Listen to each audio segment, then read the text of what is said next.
best-selling author of Profit First and Fix This Next, and many other amazing books, including his upcoming September release, Get Different, all of which can be found among the most entertaining and useful books in your favorite bookstore, or find him at motorbikemike.com.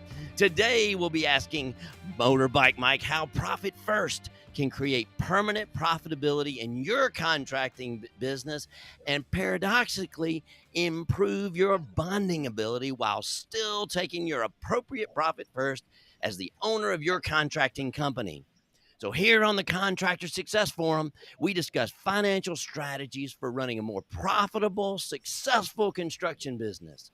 And I'm so excited. You should be too. So why don't you go ahead and share our little show with your friends right now, so you won't miss a thing of this amazing episode. So check out our show notes below and our show page, contractorsuccessforum.com. In addition to Mike, our three long-term construction industry professionals are Wade Carpenter with Carpenter and Company CPAs, helping contractors nationwide become permanently profitable for over 30 years.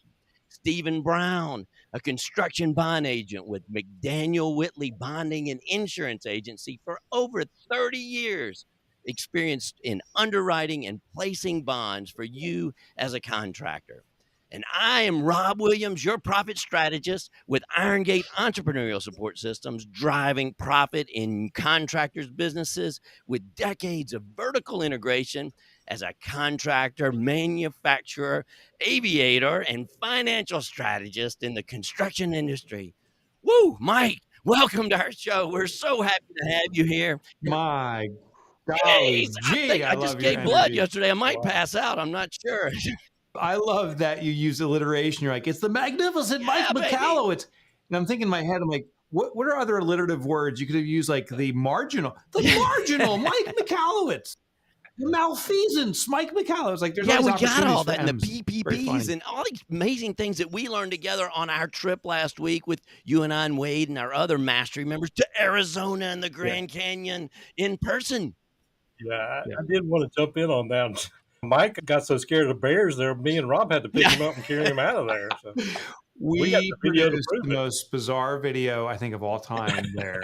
Check out the show notes to see this craziness, to see Mike Yeah. Michalowicz at high altitudes and what that does to your crazy contractor success forum brains. Well, it's great to be here. I appreciate we're having glad me. to have you here. So, man, we're getting our bonding guru, Stephen Brown, here. He was my bonding agent when I was a contractor, so he helped me with a lot of different things. Well, what do you want to get from Mike? I really appreciate it. Mike, thanks for coming on and talking to us. The main thing is that my job is to get contractors bonds, and I put a package together to sell to different bonding companies. So they'll say, yes, we will approve those bonds. And so I put a financial package. They want to see working capital and net worth in their company.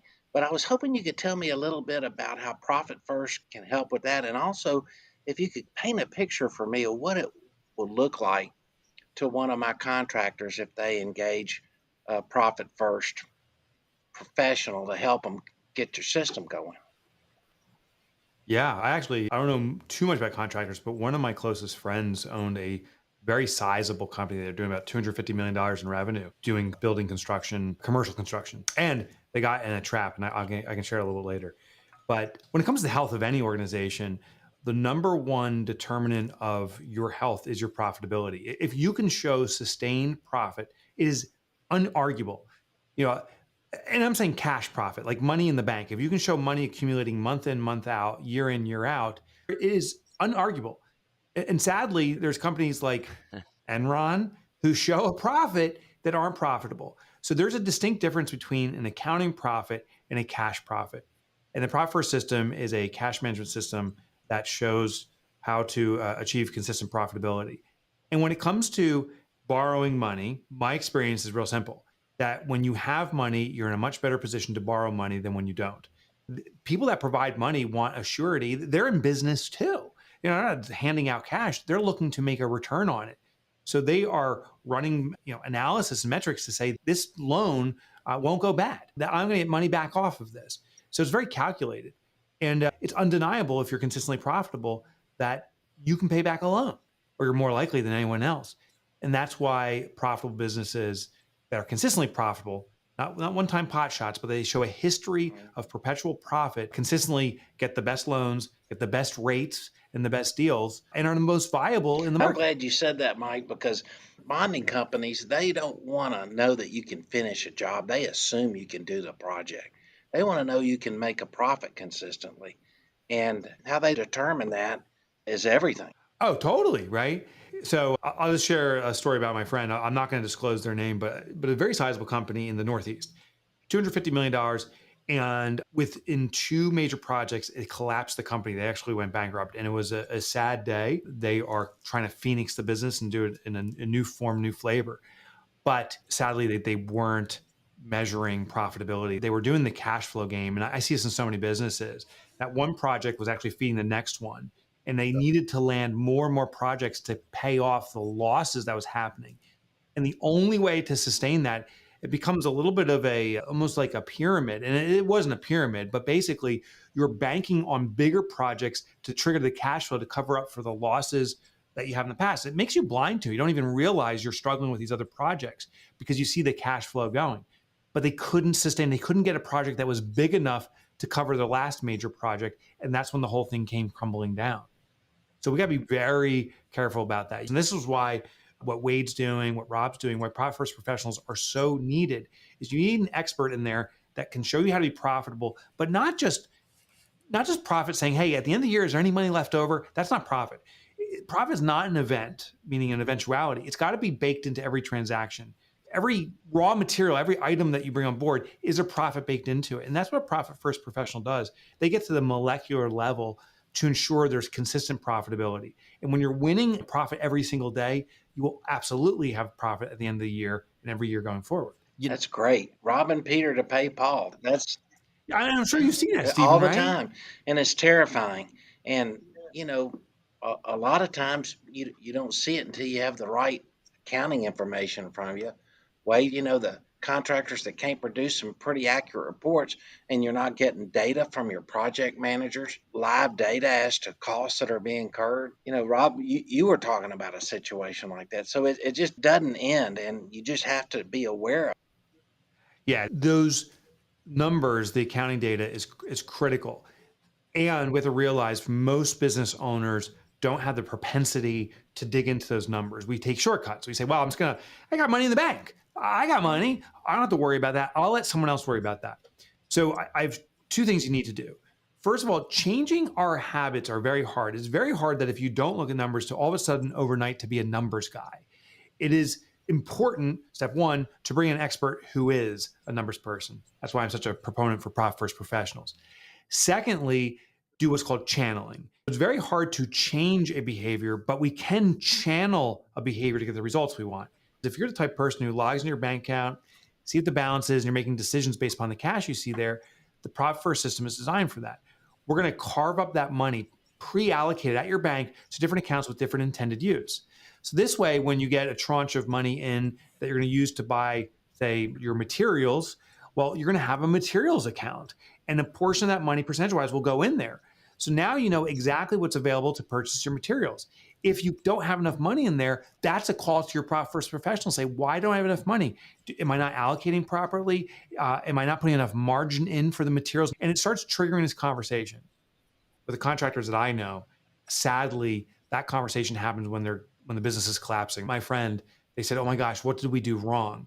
And that's not the time to have the conversation when you're 6 feet under. What you should do is have that conversation today. And what forces that conversation, I believe, is Profit First. Because when you start allocating money to its intended use before spending it, it forces that hard conversation of saying, we don't have enough money for this purpose.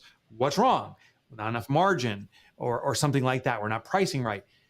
Those are the things that we have to discuss, today. Stephen, we're probably in a big boom right now. So we are going to be hit. There's surge. There's so much demand for real estate right now and projects behind. So your clients, we're going to be boom, boom, boom, boom, hitting these things. So we're going to very soon see some collapses. So trying to get these contractors and help them not make that mistake. This is the time that we've got to hit that, and they need to make their decisions. You talk about that a little bit if you want to. You're right. Those decisions have to be made. And then I wanted to ask you, can you work with the CFOs of these construction companies and the owner? Contractors like to build.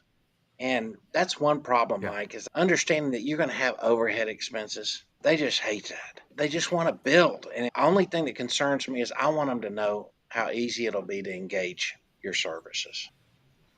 Yeah, what's interesting is many owners I talk to, and this is industry agnostic, and any business. I say, how's your business? They said, well, this year we did say $1 million in revenue. And then the next question they say is, but I don't know where my million is. Like literally for many business owners, that's the level of consideration. And honestly, I'm there too. Like when I make a certain amount of money, I think inherently that's how much I'm going to take. What I make is what I take.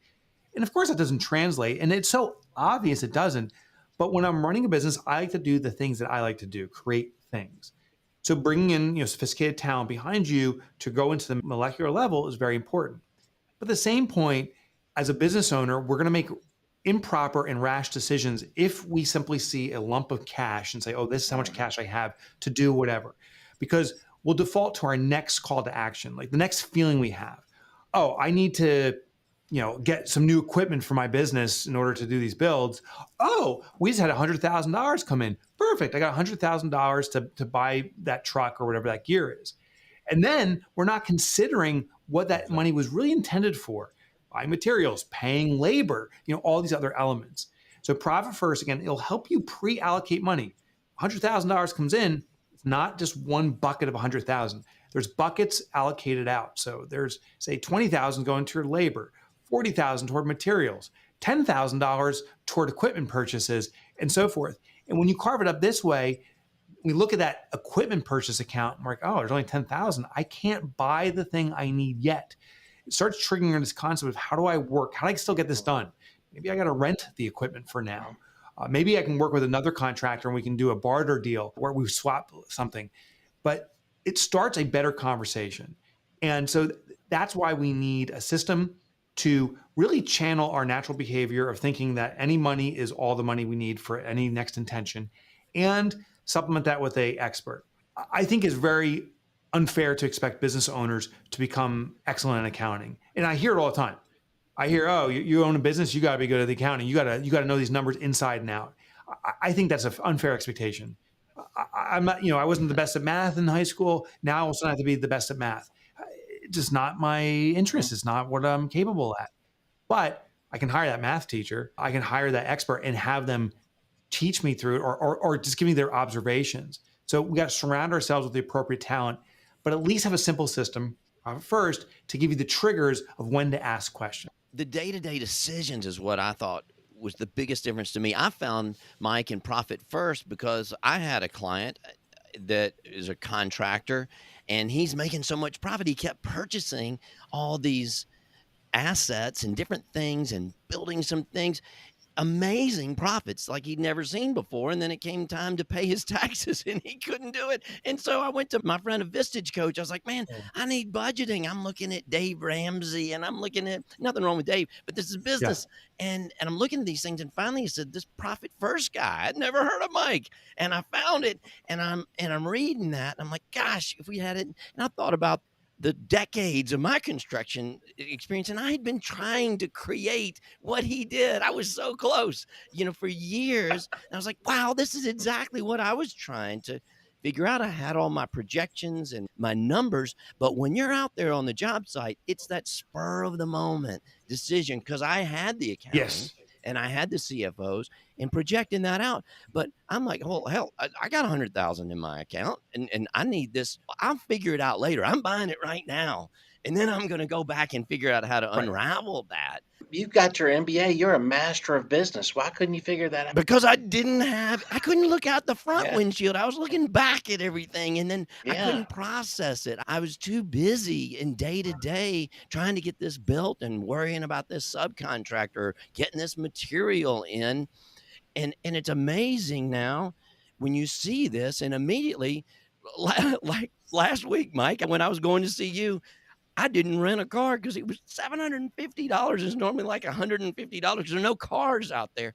My Right. OpEx, I was looking at that, and I know there's money in the other ones, but my brain said, I got to figure something else out. I love that. I love it. And hey, I saw you were at every activity. I got there, so whether it was on foot or hitching a ride or something. That's the power of this system, is that for your category of decision, there's a category or account associated with it. And then we link those together. We start working within the confines of that. What I did, and I continue to do, is I study behavioral economics and human behavior. A lot of discussion around numbers is very logical. It's great. And Spock would nail this stuff. But we got to think about the Captain Kurtz, the ones shooting from the hip that are saving Star Trek. What we need to do is channel our behavior. There's a thing called the primacy effect.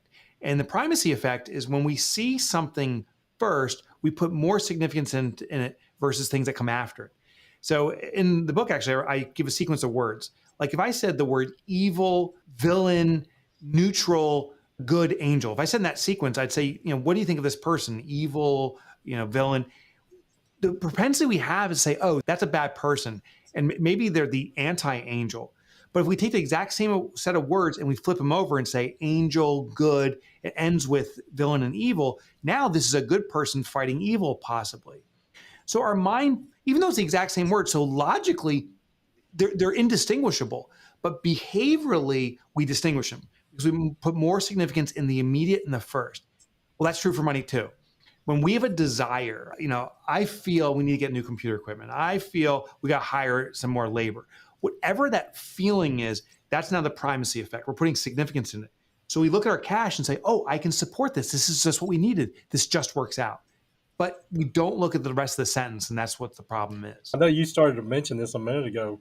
Rob and I actually did a talk for a trade association yesterday. It was 2 hours that we did. And the executive director wanted us to talk about like the construction bubble, like 2008, what happened with COVID. And one thing I love your take on, profit works really well when things are good, but it also works really well when things start tanking. I probably got more emails in my life during the COVID pandemic, particularly from businesses that were immediately affected by it, retail stores, restaurants, pouring in saying, this has saved me, or this is saving me. And some of those businesses said, wow, so you must have been doing profit first for years now, and you saved up all this money. I'm so happy it served you. I said, no, I started profit first like a week ago or a month ago. I'm like, but that means you have no reserves. Well, you see what happened is profit first is a percentage-based system. So it dynamically adjusts to the current cash flow.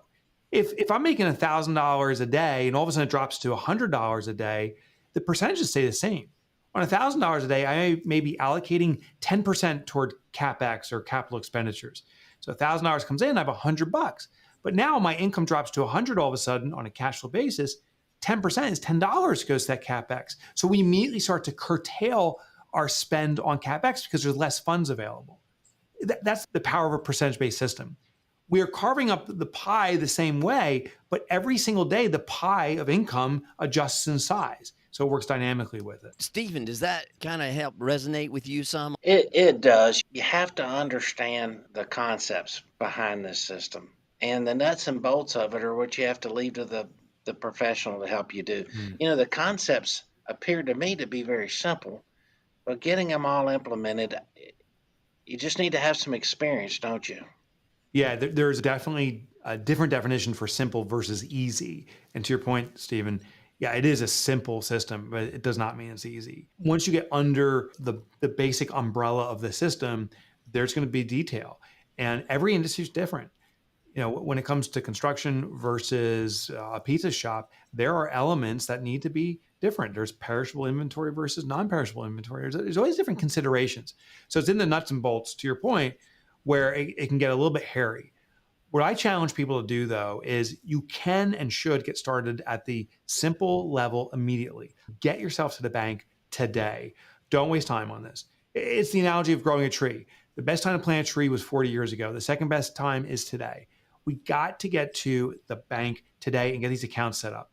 Then you hire a professional to help you guide through the molecular details. But if you don't get to the bank, if you don't get these accounts set up, you're just waiting to plant that seed. Yeah, kind of the last thing, Wade, having a good accountant is so important because Profit First is not an accounting system. It is a behaviorally based cash management system. So Wade, in preparing the numbers to be able to come up with what those allocations should be, being able to be an expert and then preparing and adjusting that, you've got to look back at those accounting numbers because that's going to be critical. Can you give us just a little bit on that, Wade, while we've got Mike here, and maybe one more follow-up? From my perspective, you can't just look at your P&L. You got to look at your balance sheet and your cash flow statement. And so, yeah, that's the problem and the opportunity, right? These documents, they work together, but most entrepreneurs can't read the tea leaves. They look at a cash flow statement, and I do. I'm like, I don't know what's going on here.